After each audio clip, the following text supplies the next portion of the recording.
Welcome to our channel, ladies and gentlemen.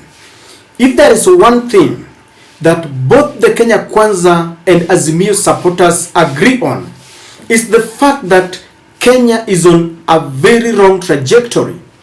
Ever since William Ruto ascended to power, the cost of living has really gone higher, so higher that the common mwananchi cannot reach it.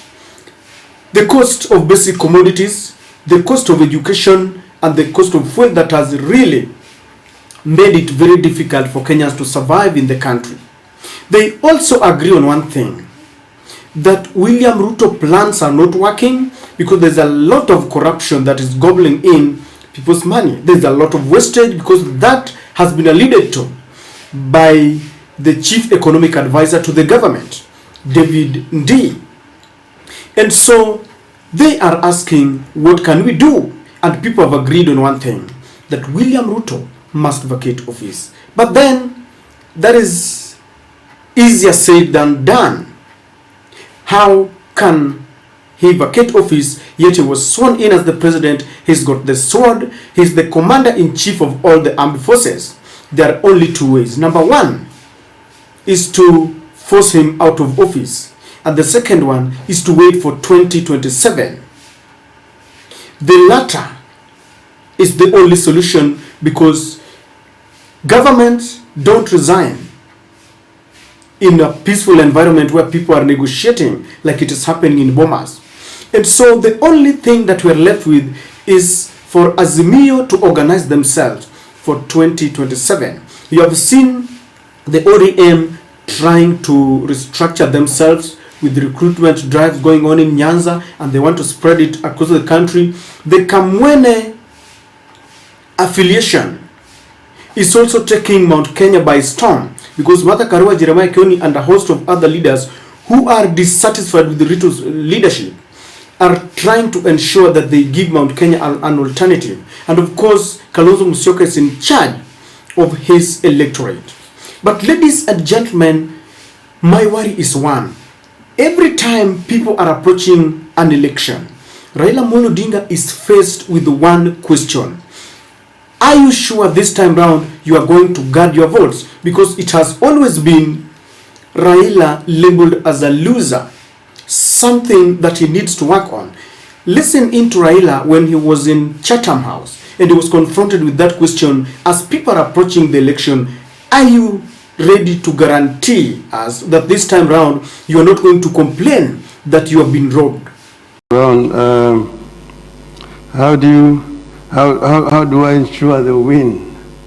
You know how me and him have been agonized, particularly in 2007, when what was not expected to happen happened. It has been a long road, as you know. Following the 2007 Bush elections, because Kenya has paid a very heavy price in terms of loss of life that resulted. And we had said that never again will that happen.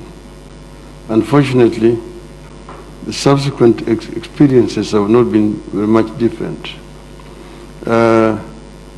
We set up a team at that time, the Kriegler Commission, to investigate what happened.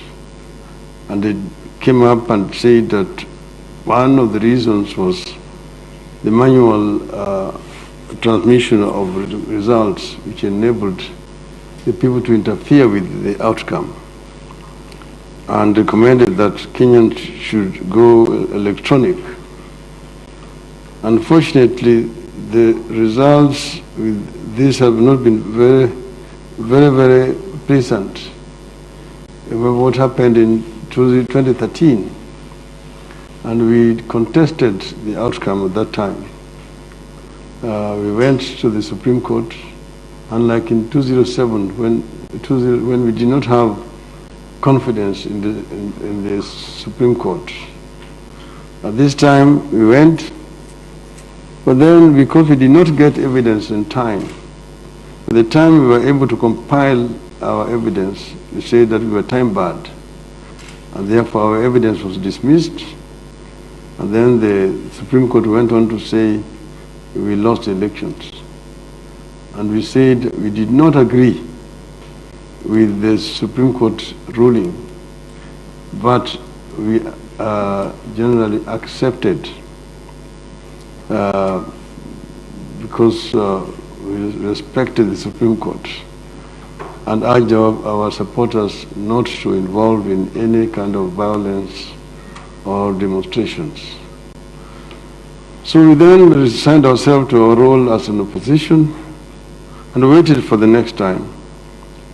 And then the next time came in 2017.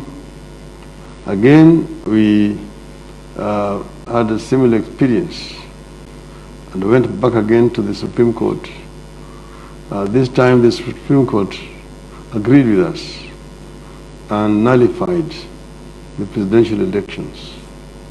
Unfortunately, the Electoral Commission was not able to guarantee that the repeat elections were going to be different from the other ones. That's why we boycotted the repeat elections that time.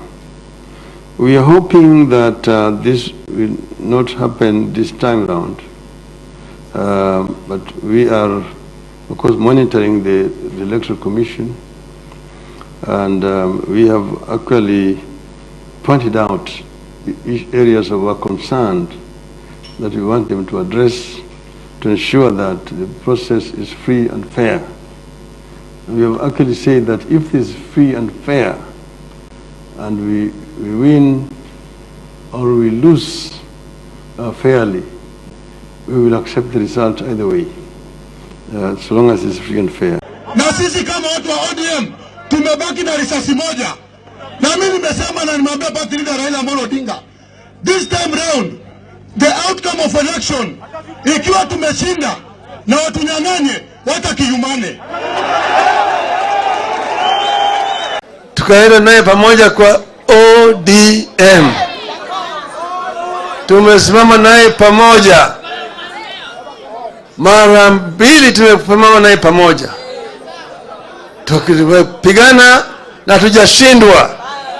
Kila mara kwa mara tumekuwa tunanyang'anywa tu.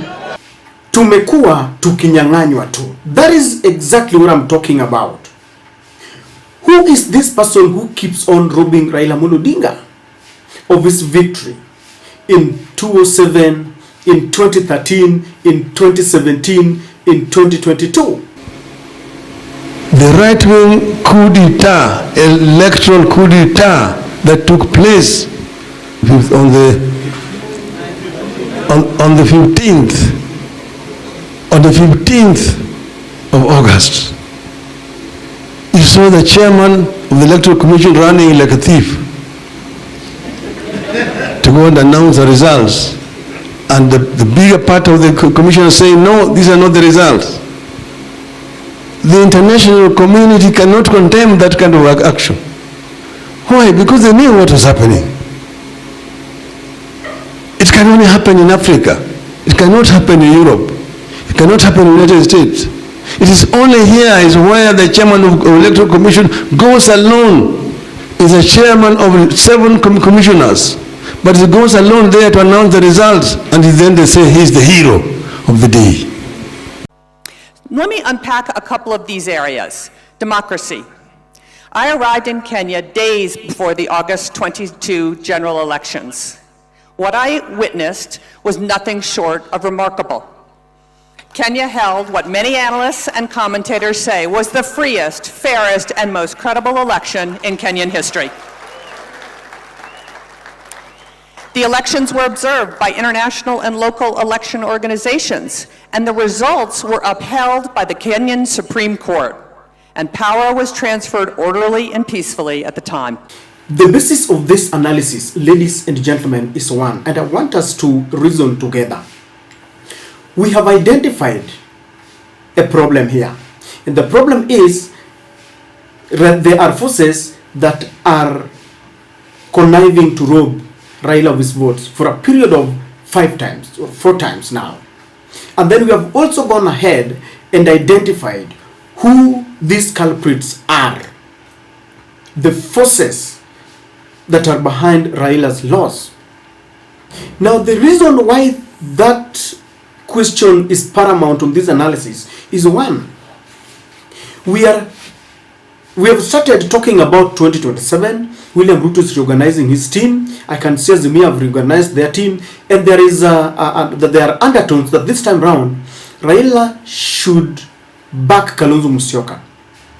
The other time they were with Uhuru Kenyatta in Ukambani, and people said that maybe this is a coded message that the Azimio are preparing people psychologically that this time round it is going to be Kalonzo Musyoka. Another school of thought feels that Kalonzo Musyoka should be the best candidate because if he's presented to the Mount Kenya fraternity, he's easily sellable there.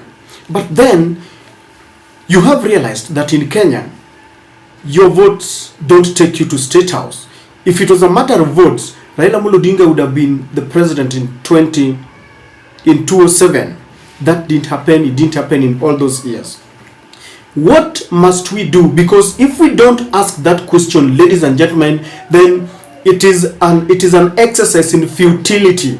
Whether we organize our parties, come up together, campaign, do all that, if we don't confront the real animal in the house, then we're doing nothing.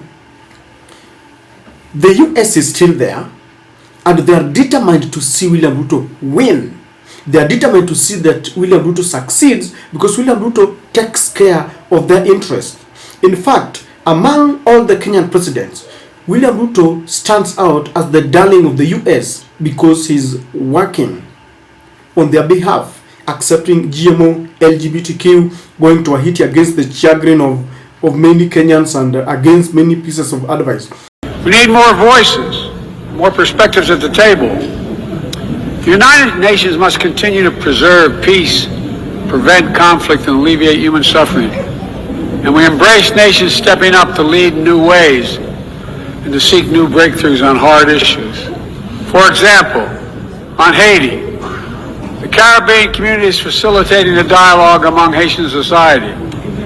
I think President Ruto of I thank him for his willingness to serve as the lead nation of a UN-backed security support mission. I call on the Security Council to authorize this mission now. The people of Haiti cannot wait much longer. What must we do?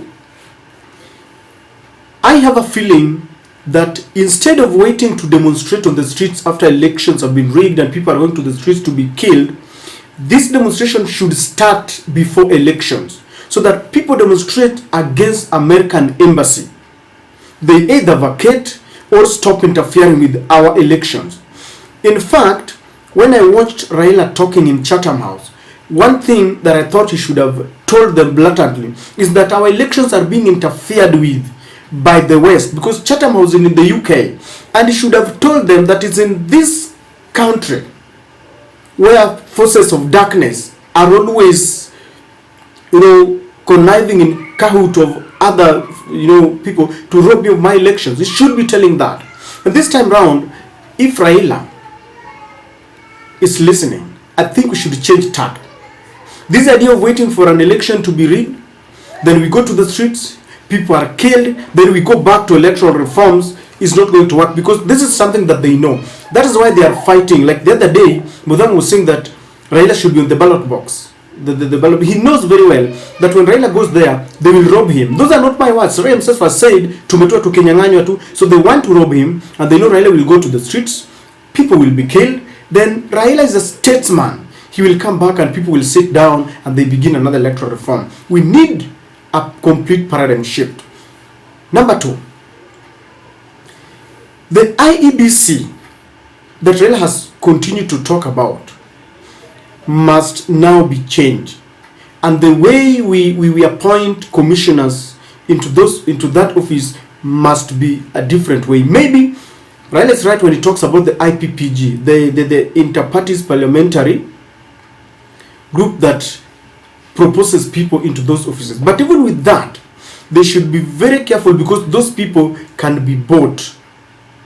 And Raila should be very careful as we approach the Azimio. Even if we appoint Kalonzo or Martha Karua and give William Ruto, they should be careful and ensure that they are also in charge of the IEBC. They must ensure that laws that guide the IEBC are changed so that we don't have a chairman who is acting like a prefect, a bully, a dictator, who can announce results even if the other commissioners have disagreed with it. The Supreme Court with the 7 judge members still there, I can assure that as long as those 7 judges are there, nothing will happen. It only takes an IEBC chairman to go and announce that William Ruto has emerged victorious, and then you will be told that you fought for this constitution, the 2010 constitution, go to court. Once you get to that court, ladies and gentlemen, I can assure nothing will happen. People will be taken through moments of anxiety. Sometimes the Azimio judges coming up with tight evidence, and we are told this is a bombshell, and the judges appear to ask questions that you think are leaning towards Azimio, yet they know once they retreat to write a report, people get disappointed. Elections are emotive. People have died as a result of elections. People died every election year. One thing I'm not going to entertain this time round is this kind of feel-good environment. People are coming up to tell us, Said, you took on a chance. You cannot tell us you have a chance if we cannot deal with the American embassy, if we cannot deal with the United High Commissioner, if we cannot deal with the IEBC and the Supreme Court, because the problem has never been numbers. Raila has numbers, Kalonzo has numbers, Martha Karua, if they unite together, they have numbers. But we have realized that it goes beyond the numbers. So ladies and gentlemen, for us to continue talking about 2027 without raising unnecessary hopes, let us come clear on how to deal with these foreign powers. I sometimes wonder, and I wish I had an opportunity to talk to Raila himself, why he complains that he has been robbed of his victory, yet when Chris Coons come to the country, he's there listening to him. When the King Charles comes here, he's listening to them. I don't know what he tells them. If you are sure that these are the people who have been robbing you of your victory, what are you talking about with them? We need to be very focused this time round. I know there are nitty-gritties, some problems like agents were not paid, we were disorganized at some level, people did not wake up, in their numbers. There are few people who did not vote. Those are things that we can work on. But the major problem is the US and the UK and these foreign powers. Ladies and gentlemen, I don't have an answer. But if we don't find an answer too, if the Azimio will not find an answer on how to deal with the foreign powers, let us not go for an election.